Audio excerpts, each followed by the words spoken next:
Did you ever get a kind of scared feeling that maybe the kids are taking things over a little too much? I mean, really taking over. You'll see what I mean when you hear All the Bright Young Ones on Theater 5.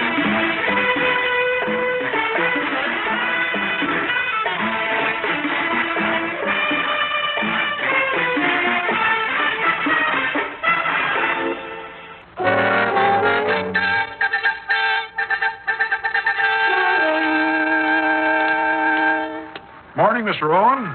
Get you a taxi, sir? Yeah, Pop. I'm late for a conference. Oh, you going to be on the door for a while? All day. Good. They're interviewing me here on the Youth Party Speaks program tonight. A lot of cables and equipment and stuff has got to go up to my apartment. Take care of it, please, when the guys come. Yes, Mr. Owen. Say, that's quite an honor getting on that program. Yeah. Right now, how about getting me in a taxi? I told you I was late. I'm trying, Mr. Owen. You guys wonder why we had to take over. It's little things like this.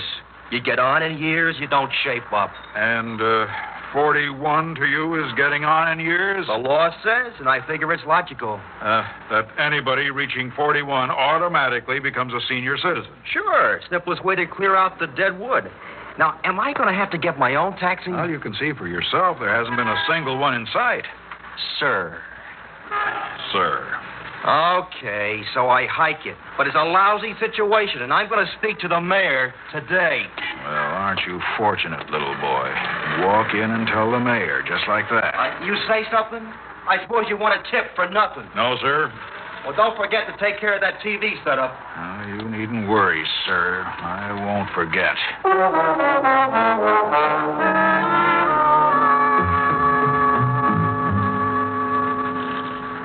10 seconds. Fred, you ready on the street? Anytime you are, CB. Up on one. Hugh Finkley. Hello there, I'm Fred M. Finkley. Each week at this time, the Youth Party of America brings you informal, unrehearsed chats at the homes of leading figures in our government.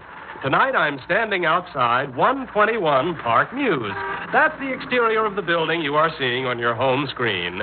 In a moment, we'll take you inside to meet the controversial young man who has defied Mayor Stanley Robinson's age restrictions to become the Youth Party's candidate for senator from this state, William S. Owen. Now, Billy Owen is just 18. Mayor Robinson, who celebrated his 21st birthday last week, favors a constitutional amendment restricting office holders to the ages of 20 to 41, the mandatory retirement age. And now, without further ado, we take you inside 121 Park Mews. Do you have a permit to broadcast inside this building? Yeah, ladies and gentlemen, I'm not quite sure what's happening here. What's happening is that you're not going to interview Billy Juvenile Punk Owen because as doorman of this building, I'm not letting you inside. Well, this is very interesting. May I have your name, sir? Everybody around here calls me Pop. Well, now, Pop, it's ridiculous, of course, because I call my Pop Pop. Oh. Now, for your information, he's 65 years old and doesn't mind the appellation. He lives in a Golden Years enclave near St. Petersburg, Florida, where everybody's called that. But I'm only 41 years old. The law retired me and put me out to pasture when I achieved that magic number. My past achievements, my present abilities were ignored. The law... now, look, sir, this is all very interesting, but I'm a loquacious old man, and I'm lousing up your show. Well, you just said it was controversial, and my son, the mayor... What did you say? I said my son, Mayor Stanley Robinson, Jr. Now, just a minute. You claim that your son the son of his father. I am Stanley Robinson, Sr., granted this retirement job of doorman because I am no longer wanted as professor of political history at Columbia University. Oh, I know, it's the law and all that. Now, I don't take it personally, and I realize that the Youth Party might find out it's making the same mistakes the party in power has been making since time began, if anybody started reading history. Oh, now, wait, sir. No, you don't. I've got this microphone, and your cameras are trained on me. Oh. Now, you think I'd give up this opportunity? They threw me away, me and everyone my age. I should have seen it coming 10 years ago. All the talk about keeping young, looking young, products to please youngsters, rumbles, youth revolts, young men in government, young people everywhere saying that they never made the world the way it is, so why should they follow us? Hey, over there, Joe, you know what to do. He's going to call the cops, isn't he? Huh? Well, I'm within my rights, Mr. Finkley, and I'm sure my son, the mayor, who helped put me into this monkey suit, would be pleased at how well I'm carrying out my assignment as doorman. Maybe he's even watching this program.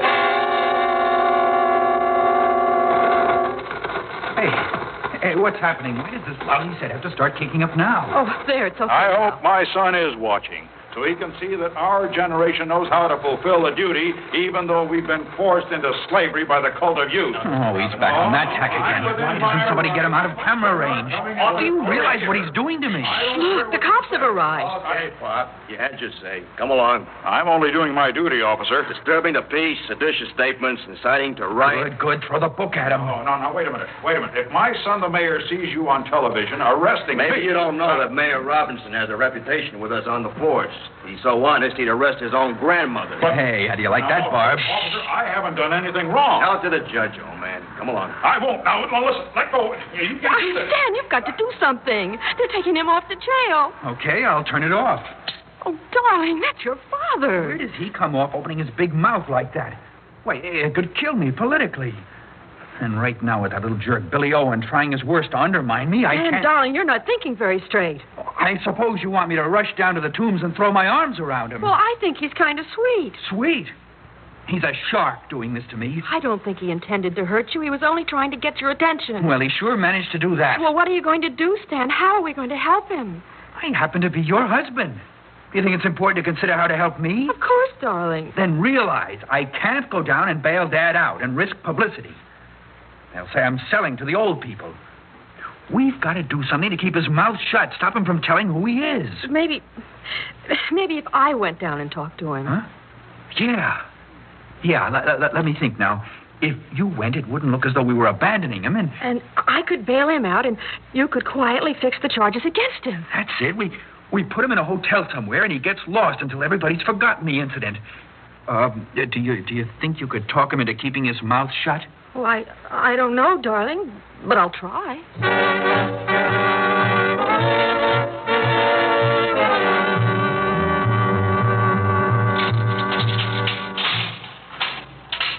Mr. Robinson.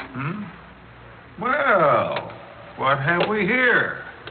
An angel of mercy or merely a fantasy of my sick mind? I came to help you. Oh, I'm honored.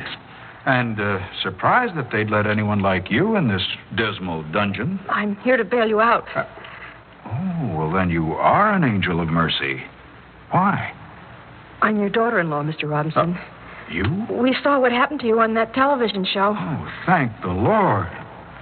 Oh, believe me, I'm delighted to meet you. Thank you. I wish I could have met you under different circumstances. Well, I'm afraid Stan and I haven't exactly been communicating. Even so, why didn't you call him? Well, they wouldn't even let me try. They said I was crazy claiming to be his father.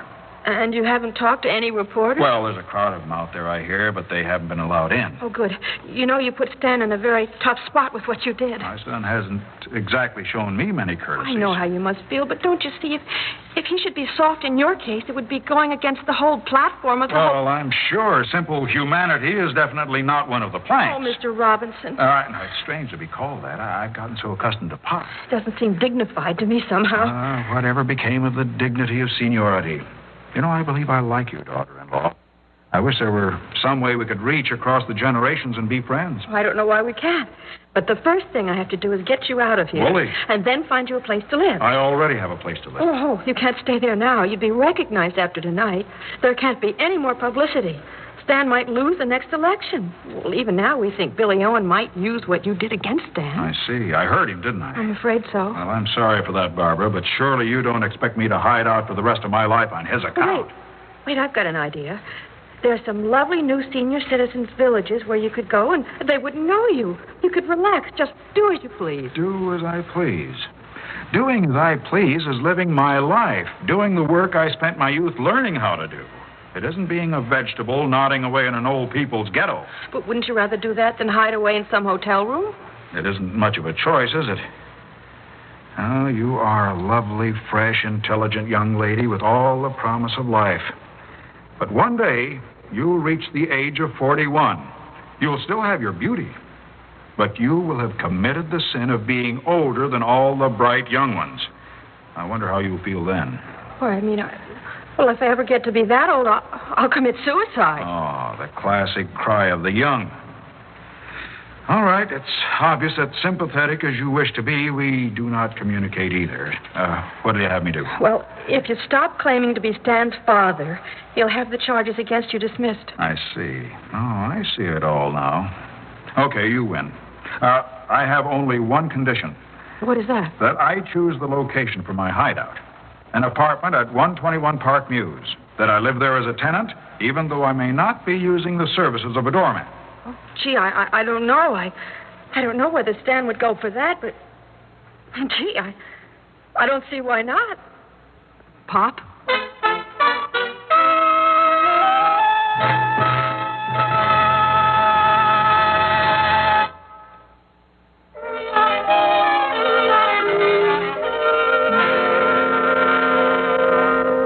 Stan, darling. I'm busy, honey. I know. I only wanted to ask, is it fixed up for your father? About the apartment, I mean. He's being taken there today under an assumed name. Now, are you satisfied? Yes, I guess so. Well, I'm not. Why did he have to go back there? Even keeping out of sight, it's dangerous. I don't blame him. Wanting to live there when he'd had to be the doorman with everybody patronizing him. Oh, what name is he going under? Barb, you've done your bit. Now, there's no need to get involved any further. But I feel guilty as though I trapped him into this somehow. He did it to himself. You don't understand. When I talked to him at the jail, I don't know, he was so bright and kind of funny. It began to seem shameful to me that I hadn't even met him before. You don't know when you're lucky. In the old days, people used to live with their parents. Honest? Well, didn't they have senior citizens' villages then? Oh, some, like the one my grandfather went to, but they were privately owned and voluntary. Oh, that's interesting. I didn't even know you had a grandfather until I heard your father mention him the other night on that television thing. Well, now you know. And will you leave me alone? Let me get my work done before I'm clobbered with meetings. Yes, Mayor, I'm going. Stan, did you and your father always fight each other? Oh, women. To answer your question, yes. Well, didn't you ever love him or admire him? It seems to go against nature. That's where you're entirely wrong, my dear. It's natural for sons to rebel against their fathers. I saw no reason why I had to accept the world the way it was just because my parents said it was so.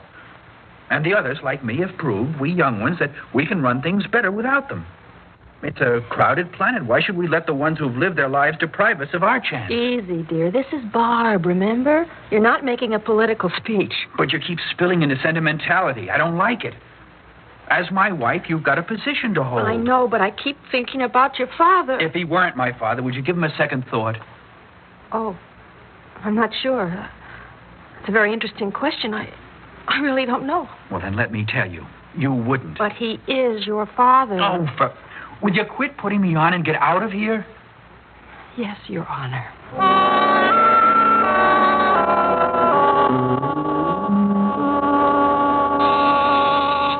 Who is it? Barbara, will you let me in? Just a minute. I don't think it's wise of you to come here, my dear. Well, that's a fine way to welcome a lady.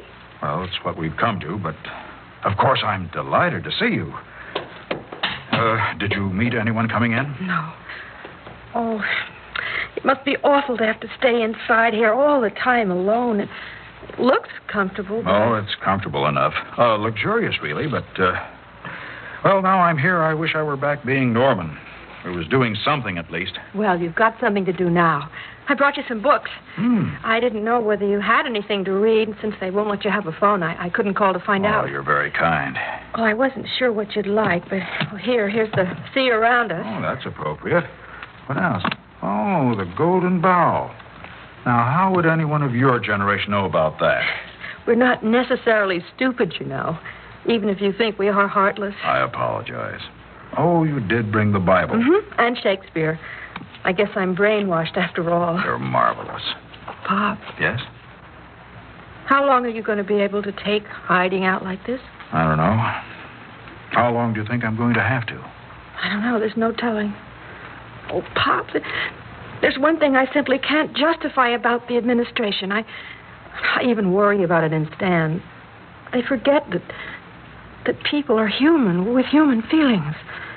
And Stan said I was sentimental, But I don't think it's that. It's just that I keep feeling. You feel.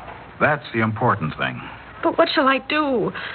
It's getting so Stan and I argue all the time. Oh, my dear, I can't solve that for you. The conflict of the heart and the head will probably always be man's great dilemma. My mind says it's illogical to still love my son, but I do. Yet I would fight his ideas to the end. And I can't help admiring you for that. You know, Stan would be furious if he knew I'd come to bring you books and talk like this. And I want you to come and see me again. But it's got to be your decision, I'm afraid. Yes. I guess it has. Goodbye, Pop. Goodbye, my dear.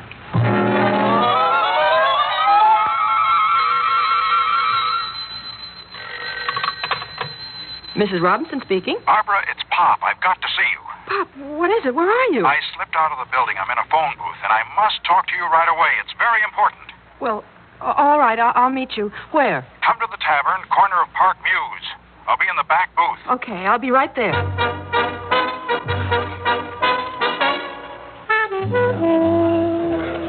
Barbara! I hurried as fast as I could. What's it all about? Sit down. I ordered you a beer. You know you're breaking your word doing this. I know, but I think you'll agree I had to when I explain. Right. Now, it so happens that 121 Park Mews was built about a year ago. Well? It was put up for profit with no thought to the sensibilities of people who like to belch in private. Oh, Pop, what's that got to do Just with... listen. Now, I spent most of my time in the apartment on the sofa reading. Yes. The sofa's against the wall. Yes. And I overhear things. Conversations in the apartment next door. Oh, who lives there? Some young fellow, Billy Owen, comes to see all the time. And I can recognize Billy's voice. Barbara, there's a plot going on, and it has to do with Stan. Well, I guess we always suspected that. Nasty little schemer. I'm not sure how much he's involved. It seems to be some big power they're afraid of. Can you tell who? Well, I strain my ears to get the sense of what they're saying, but it's difficult. Now, the one thing I'm sure of is that Stan is in danger. You mean they try to put him out of office? More than that, Barbara. It sounds to me like a coup against the whole administration, and not by legal means either. Well, what do you think we ought to do? Well, it's up to you. You mean to warn my husband? Yes. Oh, Pop, how am I going to tell Stan I found out about this? You believe what I'm telling you, don't you? Yes, of course I do. Well, then you must let him know that you've been seeing me. Let him know the whole story. Even if I do, he'll only laugh at me. He'll say it's some kind of trick you're trying to pull. He doesn't trust oldies. Oh, excuse me, I mean older people. And, well, you have to admit he has every reason to think that you're against him. Barbara, you've got to try. Now, even if you can only get him to investigate, find out for himself. All right. Are you going back to the apartment? Yes. Okay, I'll try to get him to come over there and let you tell him yourself.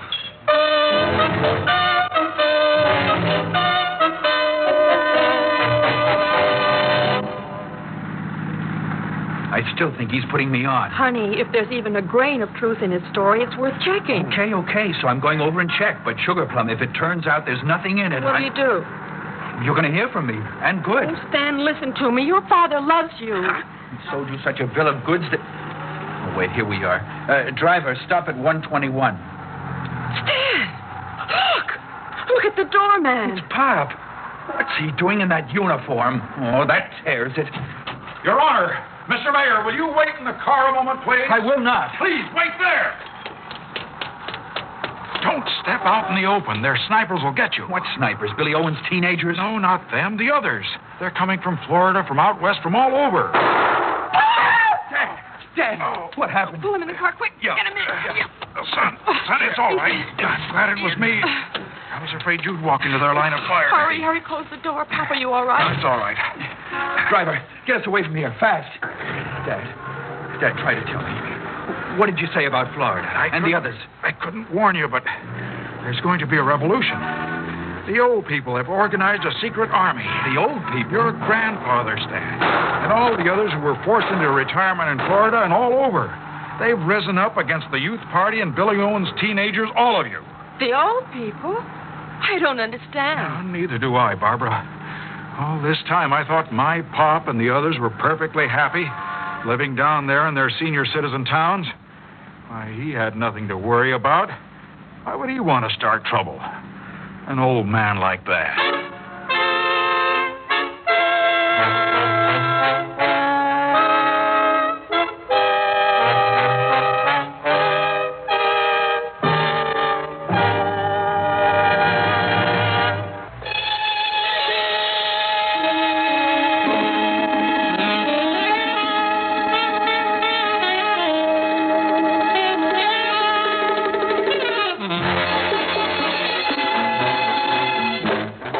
Number 5 has presented All the Bright Young Ones, written by Virginia Radcliffe and directed by Warren Somerville. In the cast, Ralph Camargo, Peter Fernandez, William Redfield, Rosemary Rice, and Lawrence Robinson. Audio engineer Marty Folia. Sound technician M.C. Brock. Script editor Jack C. Wilson. Original music by Alexander Vlastatsenko. Orchestra under the direction of Glenn Osser.